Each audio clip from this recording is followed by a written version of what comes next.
Hi there and welcome to this video outlining the best use of ClassCharts as a classroom teacher or as a cover supervisor. What I want to show you is just a quick whistle-stop tour through, but obviously if there are any questions you could ask in your line management meeting or a fellow colleague within your department for any of the nuances around using ClassCharts for your specific role. So as we start to log into ClassCharts, we see this screen, and you might have your class here that you want to access, or you might be covering a class, in which case you would click here for cover class. As you click onto that pre-populated box there, you could type in, for example, if I was covering 7AB, and I would find the class there that I'm covering, and perhaps I'm covering them for drama or English, so I'm going to go with Jill Fergie's English class there, that perhaps I'm covering that one. As you can see, the screen comes on with the designated room which the teacher uses for their seating plan, and that's quite an unusual room that Jill has there. If I was teaching that class but in a different room, at the top left here there is the room button, and you can switch the view to a different classroom if you were to be teaching them somewhere else. That's if it's pre-populated by the teacher that normally has them in that room. So here I've got the classroom, and I'm going to just play around with these buttons at the top here for seeing the photographs of the students so that I can see their names attached to a face. And then the I button, I'm going to press that once to reveal all the information, or just once again to just take away the sensitive information and leave only the positive and negative tally. Going back to that full information there on the screen, you can see here that we've got the medical little sort of symbol there. That's often kind of unknown to teaching staff, because it might be something such as an allergy to avocados or something like that, which isn't going to necessarily impact upon your teaching, but it can range all the way through to more sort of high level need within the medical kind of needs for that student. And often that's linked to their SEN need potentially, so there is a connection at times. It's worth knowing, but as you click on those you might find that information doesn't necessarily pertain to your teaching. As you move along here, you can see there is the Pupil Premium indicated for students, so you can see that there is something that might be worth investigating a little bit within that teaching of that student. And always our lens at Fulford is to think about our lessons through the lens of disadvantage, so that's worth bearing in mind. As you move along here, you can see that the SEND is indicated with a code to indicate sort of specific learning difficulties, autistic spectrum disorder, there might be a kind of cognition element there, a hearing impairment, a visual impairment, and that's indicated on that button there. And then if the child is a service child, that's indicated with the little shield symbol. Underneath there, you can see if the child has a pen portrait or a learning plan, and that will be accessible within the child's profile. And if they're in Year 7, you'll see their banding from Key Stage 2 is indicated. If they're in Key Stage 3, but they're a little bit further along, so Years 8 and 9, you'll see their previous report data. And if they're up to actually Key Stage 4, you will see their Key Stage 3 average, their FFT and their predicted grade, so that you've got all that information available. As we go down into the legend button here with the I, if we click on that button, it says what we can access on the actual sort of seating plan as an extra detail. So you might want to sort of say, okay, I can see all that, but it's quite a big class. I just want to see who has got a pen portrait in order for me to be able to actually work with those pen portraits and really find out the fine-grained detail. So that allows you to see that. Now, if I close the legend off, notice that the purple stays. So always, rule of thumb with ClassCharts, don't leave this visible for students, because if that's up on a big screen and we can see the purple, it's just inappropriate to share that data. So that's useful for you as the teacher. If you go back to the legend now and take that away, the purple disappears. You can do the same with EAL, and the same with Key Stage 4 exam access, which of course these are Key Stage 3, so we don't see that on here. As I go back to that showing, if I wanted to, I can flip the cards, and now this just shows me what's here, which is the tutor group, and that tally of the positives and negatives. That can be useful. In this case it's all 7AB, but it can be useful if you've got a class with mixed forms and you needed to find out their forms, for example. I'm going to flip that back, I'm going to take off that legend, and I'm going to close that off. What we can see here is that the room is oriented so that the front of the classroom is here. If for any reason that messes with your head and you prefer it the other way, then on here you can flip the classroom so that it's the other way around. Sometimes our students like that as well if it's on the screen and they want to be able to see exactly where they are. If you needed for any reason to print off this seating plan, you can do so with this button here, and you would include all of that if you wanted to, or you might just want to say, I don't want necessarily all of those showing, I just want maybe just to have the behaviour scores, but not people photos, for example. Whatever you do, if you click print, it will give you the option up here on a download to take that just straight as a PDF to the printer by clicking that again, or to just sort of download that for your local area. I don't encourage that regularly, but I can imagine a situation where you might need that, especially cover supervisors might need to get that into a folder if it's they need it for the lesson in a different way. Going back to ClassCharts here, you can see that during the lesson you might want to be, I'll just take off these details actually, there we go. You might want to be assigning lots and lots of students a positive, so you can choose multiple, and you can start to click on the students if you want to, but often you might want to toggle all, get all of the students, and maybe Amanda wasn't there, maybe Jack actually doesn't deserve this, not being well enough behaved, Edith might have also spoken out of line. So now we've got the students we want, we can choose the award and give them all a, I don't know, good work or an attitude to learning. That's one way you might be using that toggle all. You might, however, want to go choose multiple just because those two boys did a particularly good thing for you, and you could then select the same award for them. Maybe they've been really helpful.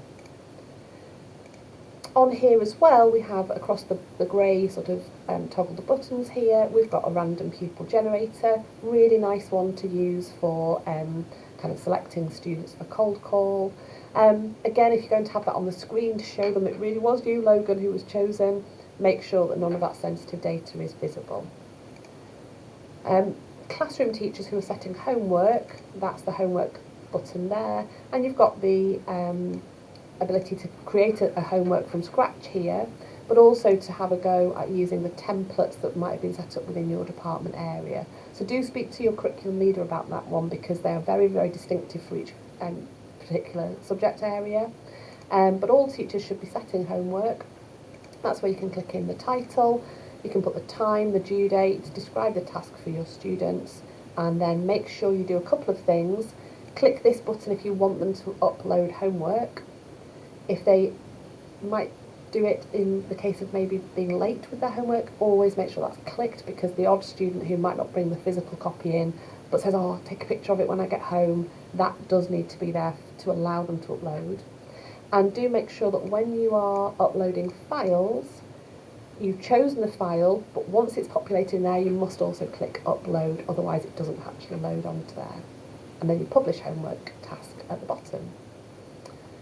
Come back out of homework, and now we're going to look at a little bit more detail on those positives and negatives. So say we've got Matthew here, just move my screen, and we want to award him a positive. We can just be liberal with those.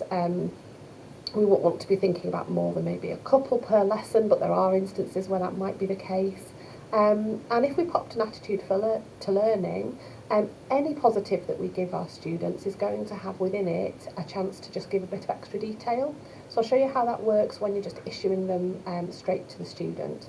So this lad's about to get a positive for attitude for learning. He's going to be very confused, isn't he? As it appears there, I can click on there and add a note beneath. So, great work today, Matthew. Oops, Matthew. With your, what's this subject? English. With your inference.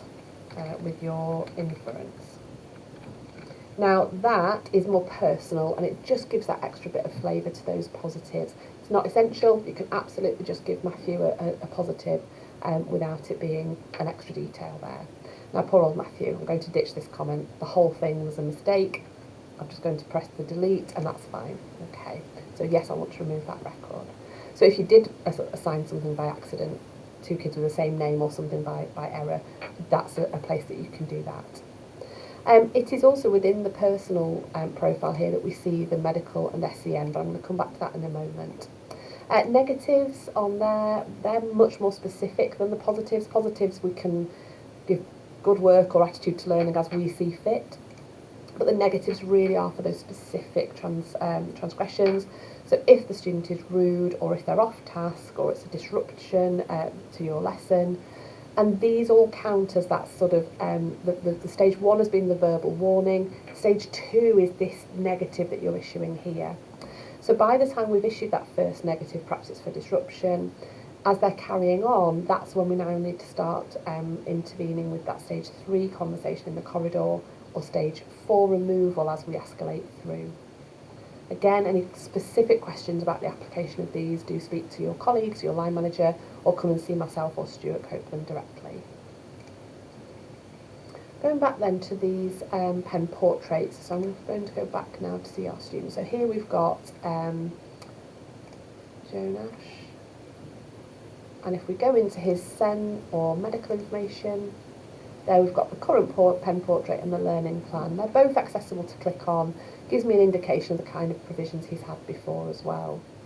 What's really crucial when you're accessing these is that you think about it through the lens of your lesson, because it might be that in there might sort of be something to do with, I don't know, a love of fishing or something, and you might be teaching English, but actually that indicates that perhaps this student loves to be outdoors, they like to be physical, and that might help you to see through for your very sedentary sitting down lesson that he might be struggling. There's always really good information on the pen portraits about the student's particular ways in which they learn best, and that's straight from the student's mouth, so we know that it's good quality information that we can rely on. I'm not going to click on that to show it, so it keeps it as private as possible for this video.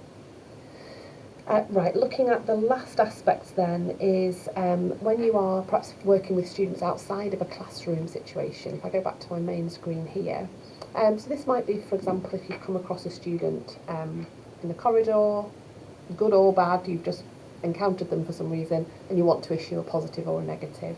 So on here you click all pupils, and this allows you to select any student in the school. If you know the student's name, you just start to type it into there. And you can see that it'll come up with just the few students who have those 3 or 4 letters within their name. There he is again. So that just brings me straight back to Jonash's page there, but it wasn't through the classroom route. Okay, and the same rules apply about accessing the positives and negatives. You might want a bit more detail on the student, and you might think, this student perhaps has been maybe a bit tricky to deal with, and you want to just find out a bit more about what's this kid all about really, what's going on for them.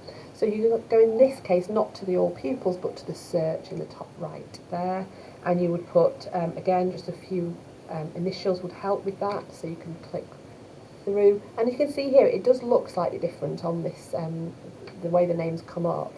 Now if I go into this student, it gives me no access to giving him positives and negatives, but instead it gives me the overall breakdown. You can see here that he's doing really, really well. He's got a fantastic number of positives.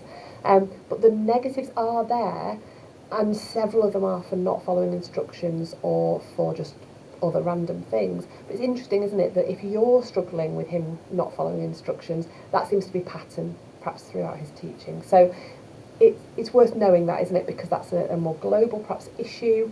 Maybe you can access his other teachers. How do you cope when he's not following the instructions, for example? The other thing we see here though is that he's getting a range of positives, so he really is working hard, working his absolute socks off, and that's really a great conversation starter, isn't it? If you are having difficulties, what a great thing to say to him to start off with. I know that you are getting a stunning range of positives, well done to you. Going back then to our main screen there, and that's the kind of overview that I wanted to give you today. If there is anything more specific that you wanted some help with, like I say, just raise that question, really in the first instance within your department areas, because that will give you the best, most sort of bespoke advice that you can get.